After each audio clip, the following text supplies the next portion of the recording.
이사야 34장 1에서 17절 말씀입니다.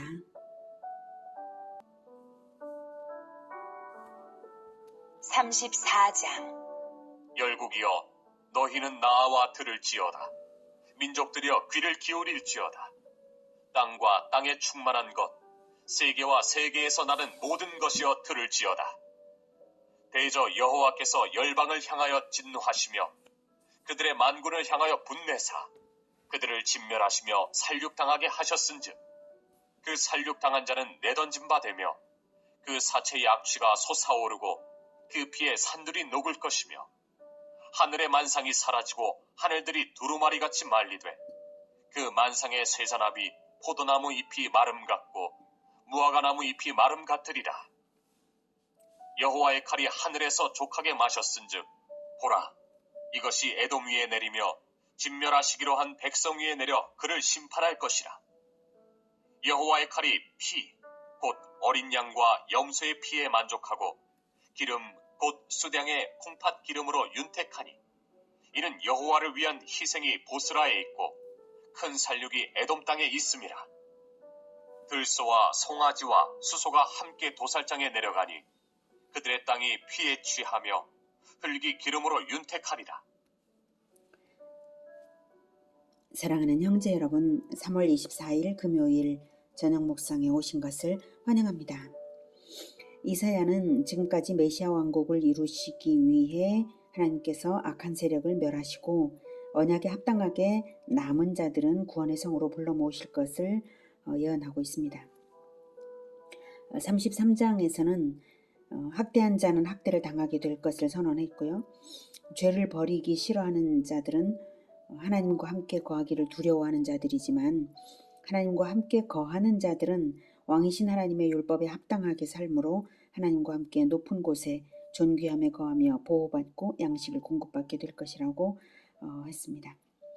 요절들을 다시 한번 읽어볼게요. 제가 읽겠습니다. 33장 1절 너 학대를 당하지 아니하고도 학대하며 속이고도 속임을 당하지 아니하는 자여 화 있을진저 네가 학대하기를 그치면 네가 학대를 당할 것이며 네가 속이기를 그치면 사람이 너를 속이리라. 14에서 16절 시온의 죄인들이 두려워하며 경건하지 아니한 자들이 떨며 이르기를 우리 중에 누가 삼키는 물과 함께 거하겠으며 우리 중에 누가 영영이 타는 것과 함께 거하리요 하도다. 오직 공의롭게 행하는 자, 정직히 말하는 자, 토색한 재물을 가증히 여기는 자, 손을 흔들어 뇌물을 받지 아니하는 자, 귀를 막아 피 흘리려는 꾀를 듣지 아니하는 자, 눈을 감아 악을 보지 아니하는 자, 그는 높은 곳에 거하리니 견고한 바위가 그의 요새가 되며 그의 양식은 공급되고 그의 물은 끊어지지 아니하리라. 22절에 대저 여호와는 우리 재판장이시요 여호와는 우리에게 율법을 세우시니이요 여호와는 우리의 왕이시니 그가 우리를 구원하실 것임이라 이랬습니다. 자, 이제 34장은 여호와의 심판과 구원이 온 세상에 대한 것임을 나타냅니다. 1절 열국이여 너희는 나와 들을지어다 민족들이여 귀를 기울일지어다 땅과 땅에 충만한 것 세계와 세계에서 나는 모든 것이여 들을지어다. 네, 심판의 선고 대상 열국을 부르고 있습니다. 열국, 민족들, 땅과 땅에 충만한 것, 세계와 세계에서 나는 모든 것 전부 부르십니다. 심판의 선고 대상이 아닌 것이 없습니다. 2, 3절 대저 여호와께서 열방을 향하여 진노하시며 그들의 만군을 향하여 분내사 그들을 진멸하시며 살육당하게 하셨은즉 그 살육당한 자는 내던진 바 되며 그 사체의 악취가 솟아오르고 그 피에 산들이 녹을 것이며 네. 마치 세계대전이 일어나기라도 한 듯 살육이 벌어지는 심판이 있을 것인데요. 그 살육이 얼마나 처절하고 대량적인지를 나타내었습니다. 그 피에 산들이 녹을 것이며 라고 말했죠. 아마도 과장법이겠지 싶은 그러한 표현이죠. 하지만 과장법이라고만 생각할 수 없는 것이 최후의 심판 때에 소환되는 사람들은 태초 아담 때부터 예수님의 재림 때까지의 모든 인류가 심판 때에 설 것이기 때문에 이것이 결코 과장이 아닐 것이다 라고 생각됩니다.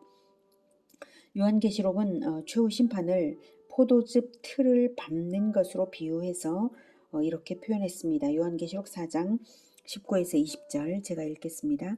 천사가 낫을 땅에 휘둘러 땅에 포도를 거두어 하나님의 진노의 큰 포도주 틀에 던짐에 성 밖에서 그 틀이 밟히니 틀에서 피가 나서 말굴레까지 닿았고 1600 스다디온에 퍼졌더라 라고 요한계시록 14장 19에서 20절에 말하고 있습니다.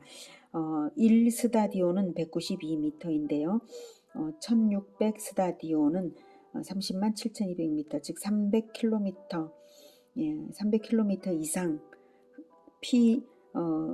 피가 흐를 것인데 그 피의 깊이가 말굴레까지 약 1m 가까이 되는 높이까지 깊은 핏물의 바다를 이룬다는 뜻입니다. 심판당하는 자의 핏물의 바다를 이룬다는 것. 문자적인 의미대로 정말 그러냐가 중요한 것이 아니라 이렇게 처절하게 최후의 심판은 더 이상은 긍휼이 결코 없는 그러한 심판이 실행된다는 것입니다. 4절 하늘의 만상이 사라지고 하늘들이 두루마리같이 말리되 그 만상의 쇠잔나무 포도나무 잎이 마름 같고 무화과나무 잎이 마름 같으리라. 하늘의 태양, 달, 별 등이 다 사라지고 현재의 우주 자체가 다 두루마리처럼 즉 다 읽고 난 두루마리가 치워지듯이 치워진다는 것입니다. 최후의 심판은 우주적인 대변혁임을 알 수가 있습니다. 예수님도 재림 직전에 우주적 변화가 있을 것을 마태복음 24장 29, 30절에서 이렇게 말씀하셨습니다. 그날 환란 후에 즉시 해가 어두워지며 달이 빛을 내지 아니하며 별들이 하늘에서 떨어지며 하늘의 권능들이 흔들리리라. 그때에 인자의 징조가 하늘에서 보이겠고 그때에 땅의 모든 족속들이 통곡하며 그들이 인자가 구름을 타고 능력과 큰 영광으로 오는 것을 보리라. 이렇게 말씀하셨습니다. 요한계시록 6장 12에서 17절에도 우주적인 대변력 이렇게 말씀하셨습니다. 요한계시록 6장 12절부터 내가 보니 여섯째 인을 떼실 때에 큰 지진이 나며 해가 검은 털로 짠 상복같이 검어지고 달은 온통 피같이 되며 하늘의 별들이 무화과나무가 대풍에 흔들려 설익은 열매가 떨어지는 것 같이 땅에 떨어지며 하늘은 두루마리가 말리는 것 같이 떠나가고 각 산과 섬이 제자리에서 옮겨짐에 땅의 임금들과 왕족들과 장군들과 부자들과 강한 자들과 모든 종과 자유인이 굴과 산들의 바위 틈에 숨어 산들과 바위에게 말하되 우리 위에 떨어져 보좌에 앉으신 이의 얼굴에서와 그 어린 양의 진노에서 우리를 가리라. 그들의 진노의 큰 날이 이르렀으니 누가 능히 서리요 하더라. 이렇게 기록하고 있습니다. 이렇게 우주적 대변력이 있을 수밖에 없는 것은 새하늘과 새 땅이 준비되었으므로 하나님께서 낡은 우주와 세상은 완전히 종결시키시기 때문입니다. 5절 여호와의 칼이 하늘에서 족하게 마셨은즉 보라 이것이 에돔 위에 내리며 진멸하시기로 한 백성 위에 내려 그를 심판할 것이라. 4절까지 이제 모든 민족, 모든 사람들, 모든 것에 대한 이제 심판을 말씀을 하셨는데 그것과 이제 에돔에 대한 심판을 동일시하고 계시죠. 6, 7절 계속 같이 이어지고 있습니다. 여호와의 칼이 피 곧 어린 양과 염소의 피에 만족하고 기름 곧 순양의 콩팥 기름으로 윤택하니 이는 여호와를 위한 희생이 보스라에 있고 큰 살육이 에돔 땅에 있음이라. 들소와 송아지와 수소가 함께 도살장에 내려가니 그들의 땅이 피에 취하며 흙이 기름으로 윤택하리라. 네. 이 5, 6, 7절이 그 대적의 살육당함을 희생 제물을 죽이는 것에 비유하고 있습니다. 여기서 어린 양, 염소, 순양, 들소, 송아지, 수소들을 두루 이제 제물들인데 두루 언급하는 것은 모두 하나님의 대적들이 이제 그들이 이제 높은 자든 낮은 자든 뭐 수소든 어린 양이든 뭐 모두 높고 낮음에 관계없이 사람의 어떤 비중에 관계없이 심판당할 것을 의미하는 표현입니다. 보스라는 에돔의 성 이름이고요. 보스라 6절에 보스라에 있다. 이게 에돔의 그 큰 살육의 에돔 땅이 있다 이렇게 표현을 하고 있죠. 그래서 보스라는 에돔의 성읍 이름인데 에돔을 대표하는 명칭이고요. 여기서 보스라와 에돔은 모든 악한 세력을 또한 대표하는 의미로 쓰였습니다. 하나님의 심판이, 근데 여기서 궁금한 것은 하나님의 심판이 왜 제사로 표현되는가 하는 건데요. 그것은 예수님의 십자가가 예수님의 백성들에 대한 심판을 받으신 것이기 때문입니다. 구약의 번제단은 십자가의 희생의 자리를 상징합니다. 번제단에서 매일 상번제가 드려짐으로 말미암아서 꺼지지 않던 번제단의 불 위에 죄인들의 죄를 사하기 위해 쉴 새 없이 흐르는 십자가의 보혈을 상징하는 거죠. 그 번제단이 불이 그 불 위에 믿는 자들이 소제, 속죄제, 화목제를 번제에 연합하여서 하나님께 올려드리면서 소제와도 같이 자기를 부숴서 헌신하고 화목제와도 같이 자기를 내어서 공동체를 먹이는 삶을 살도록 그렇게 결단하고 그렇게 살아낸 것 아닙니까? 바로 이 번제단은 그리스도의 보혈의 자리, 그 십자가의 자리를 상징하는 것입니다. 우리가 예수님의 십자가에 우리의 헌신을 함께 연합시켜서 하나님께 올려드리는 것 똑같은 것이죠. 그래서 믿는 자들은 예수님께 연합되어서 그 십자가에 연합이 되어서 우리가 심판을 당하지 않는 것입니다.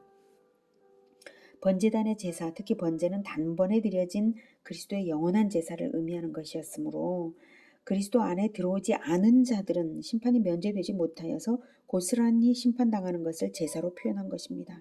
우리는 산제사로, 우리의 삶의 예배로 산제사로 하나님께 예수님과 연합하면서 하나님께 올려드리는 것이고 우리 자신을 올려드리는 것인데, 믿지 않는 자들은 결국 자기를 하나님께 올려드린 것이 없으므로 결국 이 번제와 같은 그러한 심판을, 불심판을 당하는 것이고 칼에 죽는 것이고 그런 것입니다. 하나님의 아들을 인간이 죽인 이 십자가 사건, 이것은 예수 그리스도의 십자가는 그리스도 안에 들어오는 자인가 그리스도를 죽인 자인가 두 부류로 인간을 가르는 결정타가 되었습니다. 믿는 자들은 예수님 안에서 심판이 면제되는 것이고 믿지 않는 자들은 자기 죄로 심판을 당하는 것입니다. 그래서 마치 제물들처럼 희생되는 것처럼 심판을 표현하신 것입니다. 8절.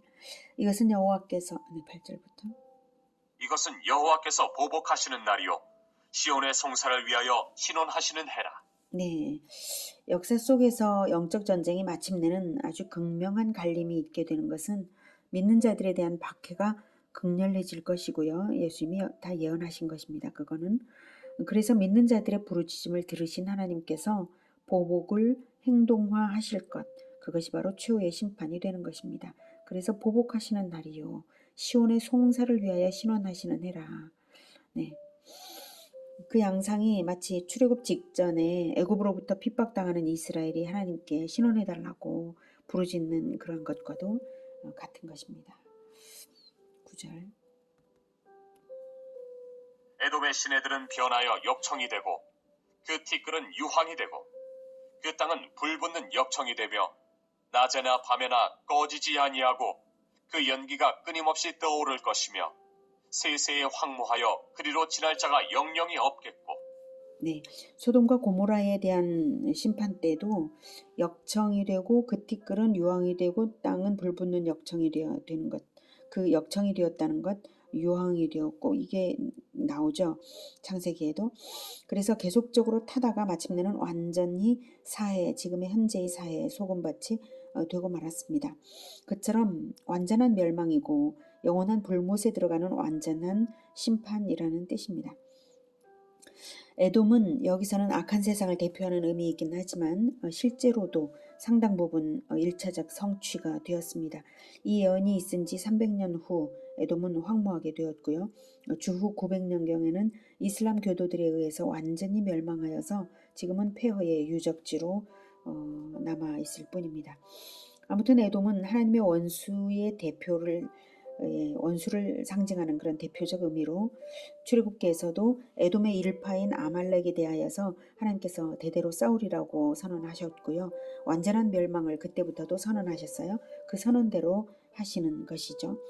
출애굽기 17장 14에서 16절 제가 읽어드리겠습니다. 여호와께서 모세에게 이르시되 이것을 책에 기록하여 기념하게 하고 여호수아의 귀에 외워 들리라. 내가 아말렉을 없이 하여 천하에서 기억도 못하게 하리라. 모세가 제단을 쌓고 그 이름을 여호와 니시라 하고 이르되 여호와께서 맹세하시기를 여호와가 아말렉과 더불어 대대로 싸우리라 하셨다 하였더라. 이렇게 대대로 아말렉과 싸우리라, 에돔의 일파인 아말렉과 싸우리라. 이것은 악한 자들을 끝까지 반드시 심판하리라는 그런 선언이시죠. 네. 그리고 결코 아말렉을 완전히 없이 하겠다, 천하에서 기억도 못하게 하겠다 하셨는데 정말로 그렇게 하신 것입니다. 자, 그렇다면 에돔이 이토록 하나님의 증오를 받는 이유가 무엇인가 하면 형제국인 이스라엘이 연약하게 출애굽을 한 그때에 아말렉은 이유 없이 이스라엘을 형제를 공격하면서 여호와를 시험했고요. 결코 회개가 없었기 때문입니다. 형제를 공격하는 그것과 회개하지 않는 완고함은 하나님은 그런 것을 가장 미워하십니다. 이 세상 모든 악한 자들이 심판당하는 이유는 동일하게 바로 그런 이유입니다. 에돔이 멸망당한 결과 어떻게 될지를 11절부터 이제 묘사합니다. 방아새와 고슴도치가 그 땅을 차지하며 부엉이와 까마귀가 거기에 살 것이라.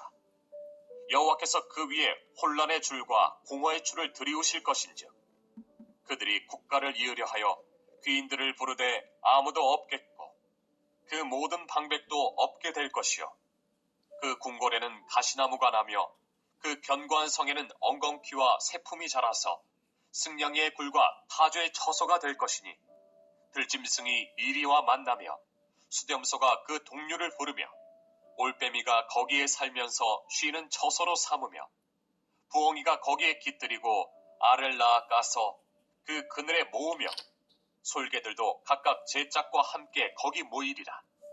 네, 에돔이 황폐화되어서 부정한 동물들의 서식지가 된다는 것이고요. 혼란과 공허만 있게 될 것인데요.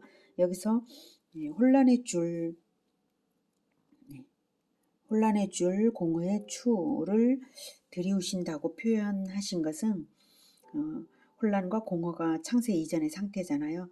창세 이전의 상태처럼 영원한 무질서가 된다는 것이죠. 건축 도구인 줄과 추로 비유하신 것은 하나님의 심판이 건축가처럼 설계 도면에 따라 건축하듯이 정확한 계획성과 주권성으로서 이루실 것을 의미하는 것입니다. 천지 창조도 그렇게 하셨던 것처럼 심판 역시 완전한 계획에 따라 이루실 것입니다.